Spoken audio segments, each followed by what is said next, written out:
dan Bunda. Hari ini Binta mau mempelajari etika batuk dan bersin. Jika kalian batuk atau bersin, jangan pakai telapak tangan ya. Tidak boleh, karena cepat sekali menularnya. Kita bisa pakai kain atau juga pakai lengan baju.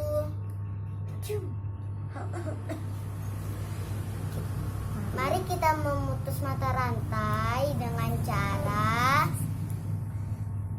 COVID-19 dengan cara mencuci tangan pakai sabun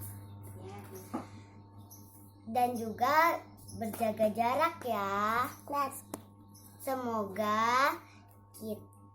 Semoga kita diberi kesehatan. Wassalamualaikum warahmatullahi wabarakatuh.